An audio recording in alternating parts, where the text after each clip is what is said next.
mana Raizo terus mengasah kemampuannya dalam memperdalam ilmu ninja.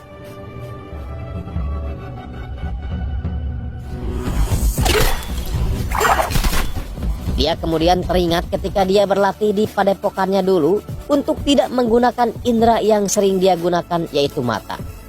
Awalnya dia sangat kesulitan, namun akhirnya dia berhasil menguasai teknik itu.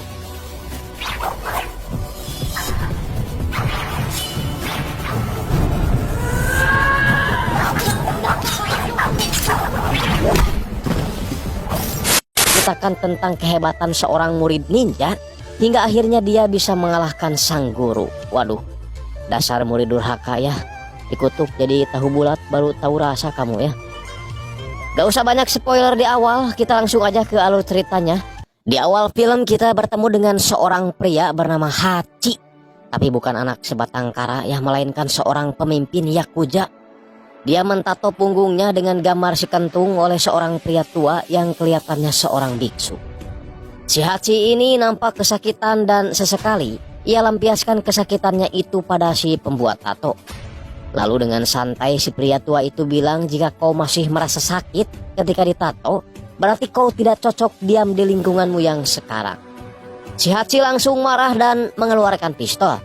Tapi mengingat tatonya belum selesai, ia pun langsung istighfar dan menyuruh patwa itu untuk melanjutkan pekerjaannya. Tak lama setelah itu, salah satu anak buah si Hachi datang dengan membawa sebuah amplop yang ketika dibuka hanya berisi pasir hitam tanpa surat apalagi uang. Si pria tua langsung kaget dan tak sadar kalau dia telah menjatuhkan jarum tatonya. Si pria tua itu mengatakan kalau setahun yang lalu dia pernah melihat seseorang yang menerima amplop sama persis seperti yang dia lihat saat ini. Kemudian muncul banyak ninja dari balik bayangan. Pria tua itu sepertinya enggan untuk melanjutkan ceritanya dan dia hanya membuka bajunya dan menunjukkan kalau waktu itu dia sangat beruntung tidak mati karena jantungnya berada di sebelahnya. Tapi si Hachi malah menganggap itu hanya sebuah lelucon dan menertawakan gambar ninja yang ada di dadanya. Tiba-tiba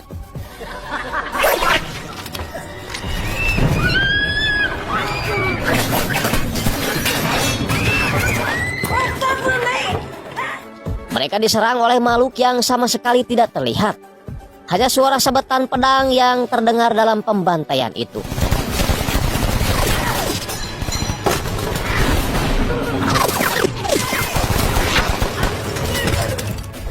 Hachi sempat menawarkan sejumlah uang pada makhluk itu asalkan dia tidak dibunuh.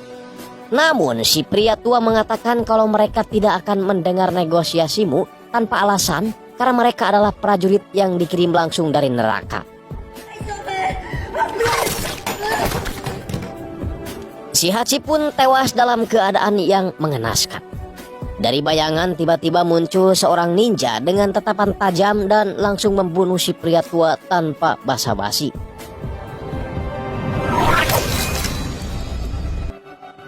Beralih ke Jerman di mana seorang wanita bernama Mika menceritakan penyelidikannya terhadap beberapa kasus yang melibatkan ninja.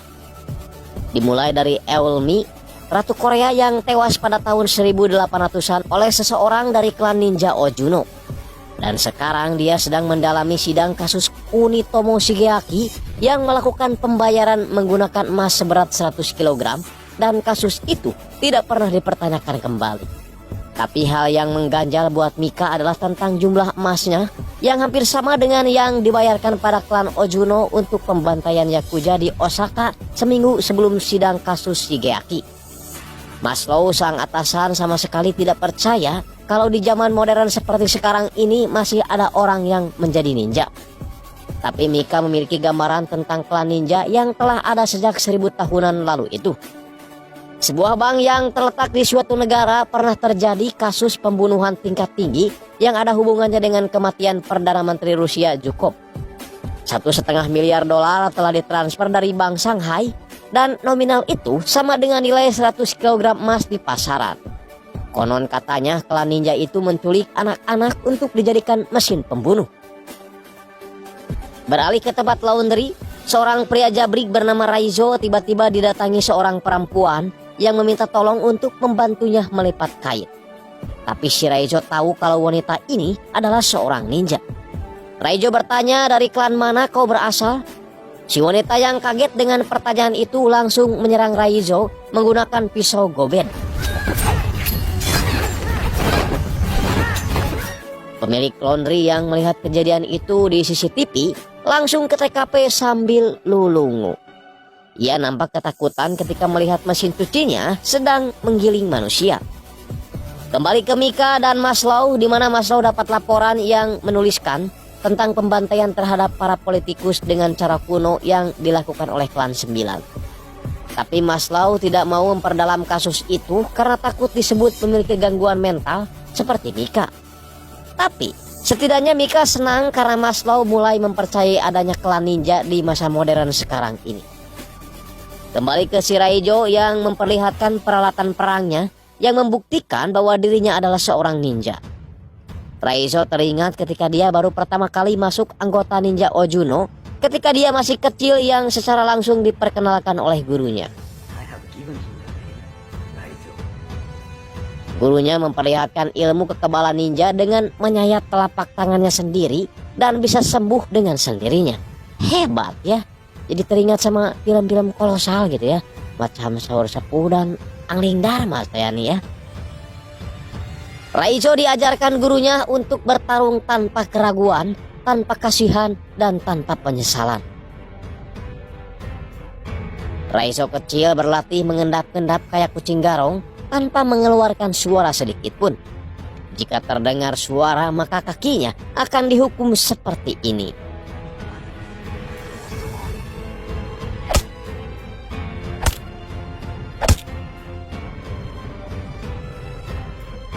Sehingga malam harinya dia susah tidur karena kesakitan. Karena kasihan, Kiriko diam-diam mengoleskan samara suuk pada kaki Raizo agar kaki Raizo cepat sembuh.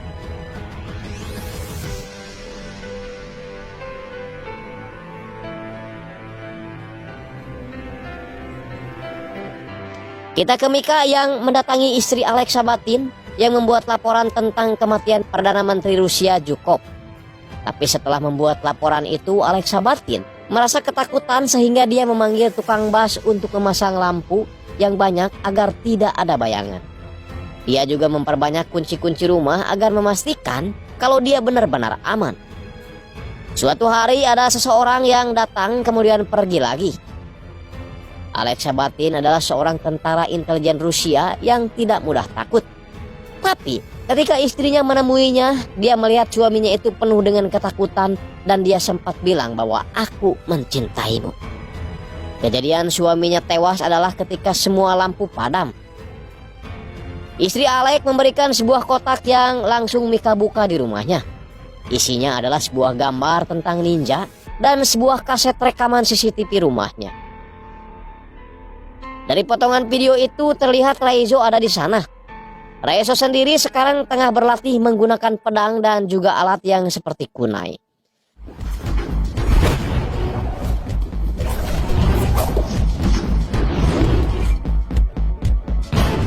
Dia kembali teringat ketika dia masih di Padepokan Ozuno. Dia bertarung dengan Takeshi dan Takeshi berbuat curang hingga akhirnya Raizo kalah.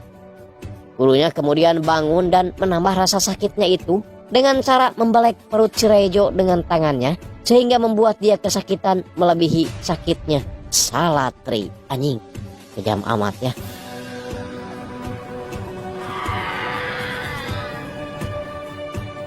Namun hebatnya si Raizo bisa sembuh hanya dalam kurun waktu semalam saja dan membuat gurunya senang. Seorang agen bernama Jabaransky mendatangi Mika dan bertanya mengenai Maslow yang akhir-akhir ini terlihat stres. Jabaransky juga menanyakan hubungan Mika dengan Maslow. Mika kemudian memberitahukan kedatangan Jabaransky ke kantornya pada Maslow tentang hubungan mereka berdua. Maslow punya firasat tidak baik dan memperingatkan Mika untuk lebih berhati-hati. Mika kemudian pulang dan membaca buku yang diberikan oleh istri Alex Sabatin.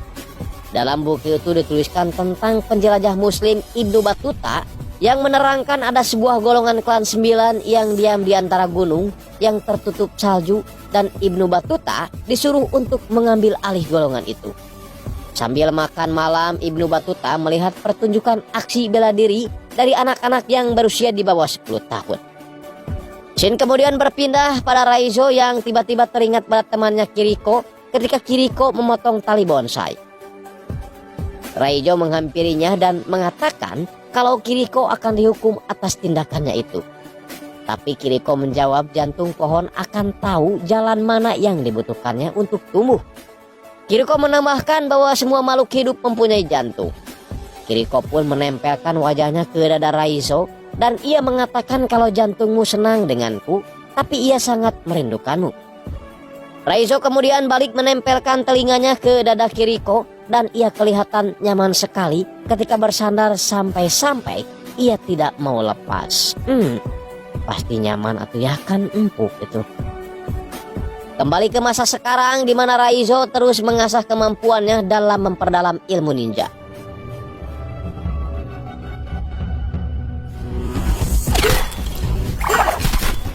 Dia kemudian teringat ketika dia berlatih di padepokannya dulu untuk tidak menggunakan indera yang sering dia gunakan, yaitu mata. Awalnya dia sangat kesulitan, namun akhirnya dia berhasil menguasai teknik itu.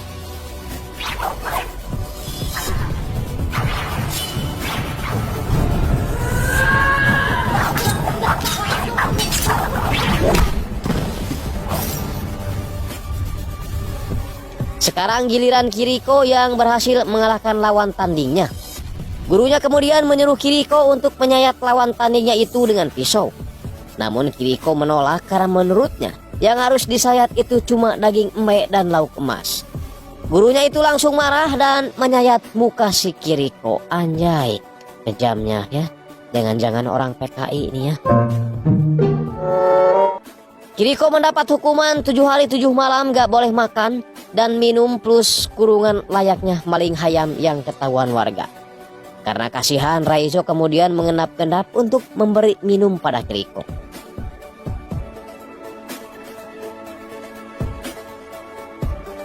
Sampai pada suatu malam diiringi hujan lebat dan dordar guludug, Kiriko mencoba melarikan diri dari padepokan.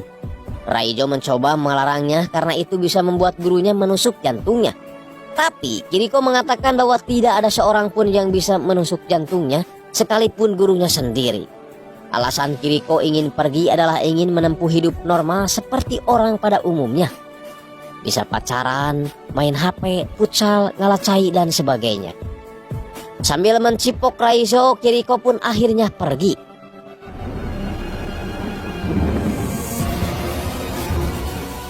Kembali ke masa sekarang di mana Raizo sedang berjalan sambil membawa foto Mika beserta alamat lengkapnya. Di lain tempat, Maslow memperingatkan Mika untuk berhati-hati karena mereka berdua benar-benar dicurigai sampai-sampai para polisi militer, CIA dan badan lembaga lainnya menggeledah kantornya. Maslow juga menyuruh Mika berhenti bekerja untuk sementara waktu sambil memberikan bekal untuk berjaga-jaga. Sampainya di rumah, kebetulan rumah Mika sedang dalam pemadaman listrik yang tentu saja membuat Mika bingung. Mau nyalain lilin takut disangka ngipri, gak nyalain lilin takut disebut budak hidung. Akhirnya Mika membawa lampu senter kecil dan dia melihat sebuah amplop di meja rumahnya. Pas dibuka, ternyata isinya adalah pasir hitam dan itu berarti Mika sedang dalam bahaya.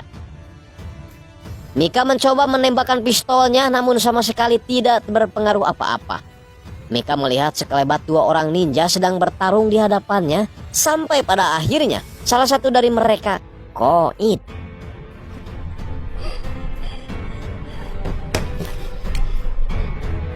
Ninja itu mengatakan kalau masih banyak ninja yang ingin membunuh Mika dan dia bisa membantu asalkan Mika mau mempercayainya. Mika pun setuju dan ternyata ninja yang menyelamatkannya itu adalah Raizo. Tentu saja Mika mengenali Raizo karena wajah Raizo sempat tertangkap kamera di rumah Alexa Batin. Raizo mengajak Mika untuk segera pergi karena ninja yang lain sudah dekat.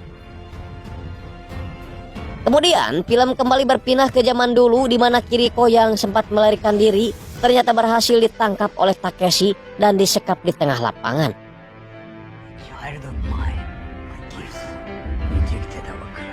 Sang guru menyuruh Takeshi untuk mengeksekusi Kiriko yang sudah dicap sebagai pengkhianat.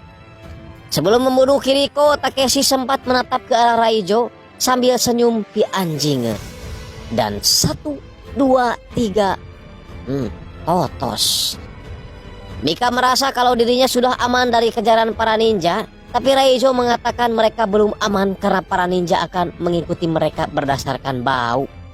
Bau darah, keringat, dan bau podol tentunya ya. Mika bertanya, kenapa kau menyelamatkanku? Ternyata Raijo memiliki dendam pribadi pada klan ninja Ojuno yang kini tengah memburu Mika. Kejadian berawal ketika dahulu Raijo pernah ditugaskan gurunya untuk membunuh seseorang.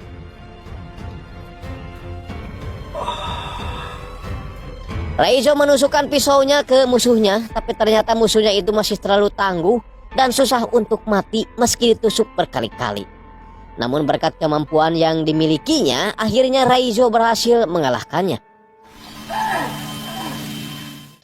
Kemudian Raijo membawa jam tangan hasil ngerampoknya itu pada gurunya sebagai bukti bahwa dia sudah menyelesaikan misi. Tapi gurunya malah menyuruh Raijo untuk menyimpannya sebagai pengingat bahwa semua hal yang ada di hidup Raijo adalah pemberiannya. Gurunya kemudian menyuruh Raijo untuk membunuh seorang perempuan yang dianggap sudah mengkhianati padepokannya, dengan mencoba kabur sama halnya seperti Kiriko dahulu.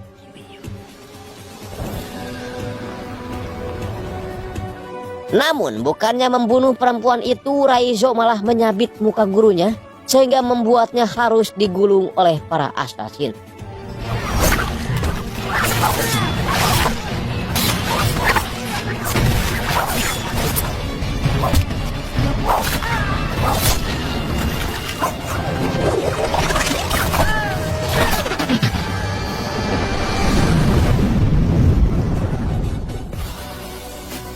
Tiba di suatu tempat, Raijo menyuruh Mika untuk mandi tanpa sabun dan melakukan ritual asap rokok agar bau Mika tidak tercium oleh para ninja. Setelah itu Mika menelepon Maslow dan memberitahunya kalau salah satu ninja kini telah berada di pihaknya. Tapi si Maslow yang hanya tahu kalau ninja itu adalah pembunuh dan jahat, malah menangkap si Raijo dengan cara disetrum jika belut dan membawanya ke gudang. Mika mencoba menjelaskan kalau yang dilakukan Maslow ini adalah kesalahan karena Raijo adalah ninja baik dan soleh. Tapi si Maslow menegaskan kalau ini adalah perintah.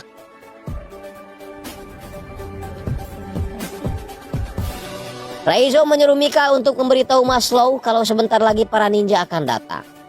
Belum juga tersampaikan, lampu tiba-tiba mati dan para ninja mulai menyerang orang-orang yang ada di sana.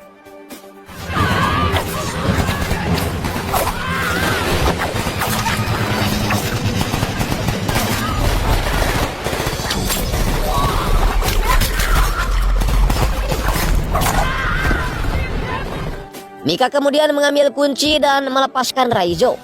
Sesekali mereka diserang oleh beberapa ninja yang membuat ninja lain terpancing untuk ikut join.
Saking serunya pertarungan membuat mereka tidak sadar kalau mereka sudah jarambah. Bertarung sudah bukan pada tempatnya alias di jalan raya.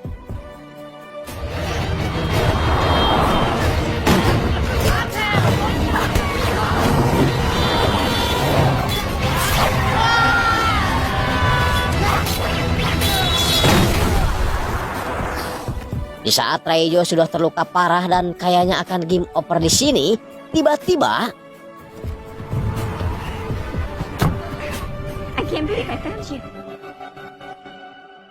Raijo terbaring dengan luka yang sangat banyak. Tapi meskipun sedang babak belur, pesona Raijo tidak pudar sedikit pun, sehingga membuat Mika gak kuat untuk mencipoknya. Setelah itu Mika mengaktifkan alat pelacak yang dulu pernah Maslow berikan kepadanya. Kemudian Mika keluar karena dia tahu para ninja akan segera datang menjemput Raijo. Keesokan harinya para petugas datang ke tempat Mika berkat alat pelacak yang semalam Mika aktifkan. Namun Maslow dan yang lainnya hanya mendapati Mika sedang duduk sendirian karena Raijo telah dibawa pergi oleh para ninja yang semalam menculiknya. Raijo sendiri kini sedang berada di sebuah kotak amal dan dia lagi menyembuhkan luka-lukanya sendiri.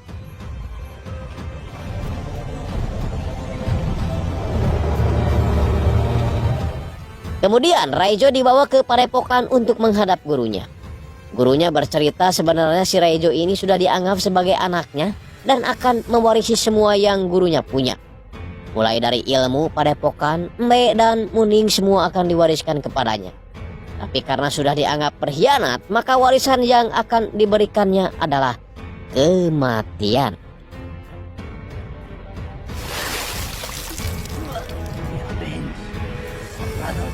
Gurunya merobek perut Raijo beberapa kali sehingga membuat Raijo muntah darah. Namun di sini kita bisa mengetahui kalau alat pelacak itu rupanya ada di dalam tubuh Raijo dan aktif ketika Raijo memuntahkannya. Para petugas pun datang ke padepokan berdasarkan sinyal yang mereka terima sehingga membuat baku tembak dan baku hantam terjadi antara ninja dengan hansip.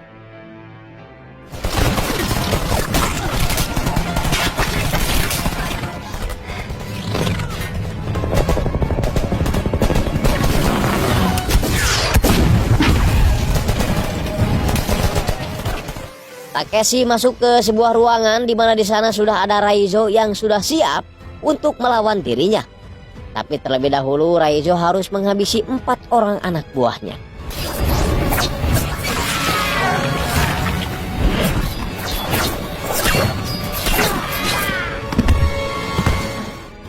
Kali ini saat yang ditunggu-tunggu Raijo telah tiba, yakni membunuh orang yang telah membunuh orang yang dicintainya.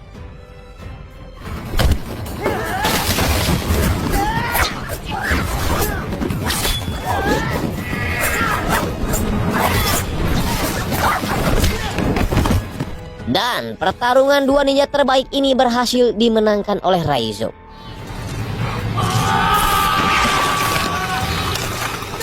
Saatnya Raijo mencari gurunya untuk menasbihkan diri sebagai murid durhaka.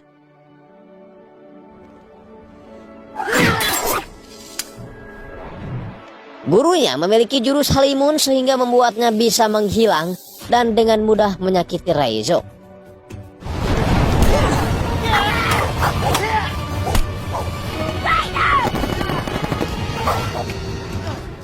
Momen cantik tersaji ketika pertarungan hanya dilihat dalam sebuah siluet dan bercak darah menempel pada dinding-dinding kamar.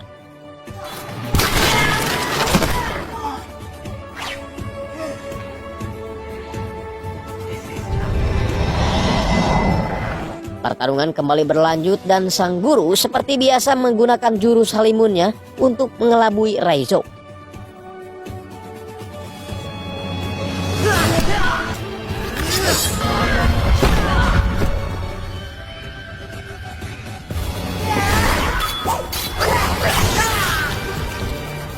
Raijo hampir saja tewas, namun Mika keburu datang menyelamatkan Raijo.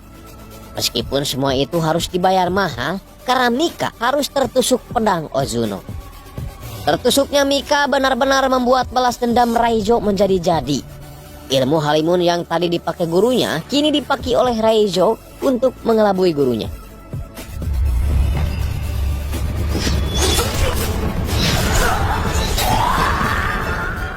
Dan akhirnya gurunya pun tewas.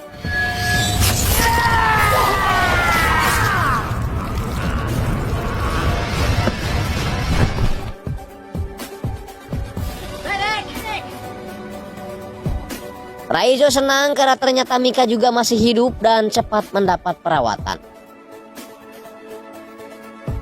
Di scene terakhir Raizo nampak tilas dengan melakukan pekerjaan yang sering Kiriko lakukan ketika dia masih hidup. Raizo juga menaiki jalan yang sama ketika Kiriko pertama kali memutuskan akan kabur dari padepokan untuk melihat dunia yang sebenarnya. Film pun berakhir. Anjing kan. Ini film mengingatkan saya pada film The Witch ya, dimana di awal terlihat pemble gitu ya dan banyak bacot, namun di akhir film luar biasa ramai. Apuket pokoknya menghibur lah ya. Oke, pesan yang dapat kita ambil dari film ini adalah jangan gila hormat, dalam artian meskipun kita menghormati seseorang, tapi kalau orang yang kita hormati itu melakukan kesalahan, maka kita wajib untuk mengingatkan.